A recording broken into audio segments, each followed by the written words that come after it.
मिरु जोबथेसालिनिफ्राय दिनैनि बे क'क्राझार जिल्ला जोबथेसालियाव बारग' एनडिएफबिनि माखासे केडार सालायगिरिफोरखौ लाबोदों मा फोरमायगोन बे जोबथेयाव? नंगौ थारैनो नोंथांमोना दहायनिफ्रायनो हयथ' बिजिर लागासिनो दङ आरो बिनि गेजेरजोंनो दिनै लाबोनाय जाबाय सेन्ट्रेलनिफ्राय स्टेटनिफ्राय आरो मोनफ्रोमबो जिल्ला हरनायनि पार्टिकुलारलि एनआइए स्पेसियेल जायफोरा केस दङ बेफोरखौहाय जाय जिल्लायावहाय केसफोरा नांनानै दङ बेफोरावहाय लाबोदों थारैनो दिनै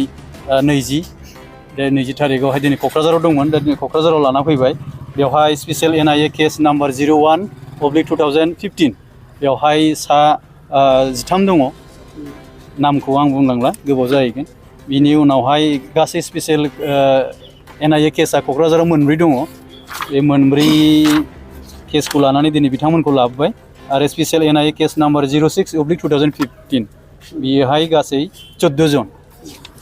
बिनि अनगायै गुबुन दंबावो जेरै नैबेयो सेरफांगुरि पिएसनि आन्दाराव दंमोन ओमफ्राय गासै बिदिनो दिनै 35 जनखौहाय क'क्राझाराव लानानै फैबाय बिथांमोननि केसआ दिनैनिफ्राय जालांबाय थासिगोन नेक्स्टआ माब्ला जागोन बियो दाबो डेटआ फिक्स जाथ'वाखै दा खालामगासिनो दङ जुदि मोनोबा नोंथांमोननि गेजेरजों फोरमायनाय जाबावगोन आरो जों मिजिंथिदों एक्स एनडिएफबि हिसाबै मोजाङै मोजां बिथांमोननि बिजिरनायफ्रा जायो आरो बिथांमोना जेन उदां अख्राङाव गयो जों बेखौनो हास्थायदों आरो जों खावलायबाय थादों government of India government of Assam आरो गभर्नमेन्ट अफ बिटिआर जोङो अराय सम खावलायबाय थादों बिथांमोनखौ लानानैनो जिहेथु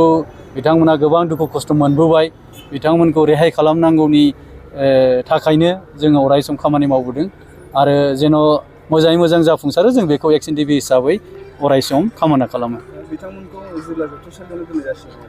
औ बिथांमोनखौहाय दिनै लाबोबाय केसआ जोबागौ माने बिथांमोना क'क्राझाराव थानांसिगोन बिनि अनगायै चिरां दङ बाक्सा दङ बेबायदि जिल्लायाव दिनै मानसिया हयथ' सासेयानो नाथाय केसआ गुबुनावबो दङ दा थिग बेबायदि हिसाबै बिथांमोना बेयाव थाथ'नानै केसफोरखौ सालायलांनांसिगोन बिथांमोनखौ दा क'क्राझार जेलावनो दोनथ'नाय जासिगोन बेनि अनगायैबो गुवाहाटि मिरु जोबथेसालियाव एनडिएफबि केडारफोर दंबावो नामा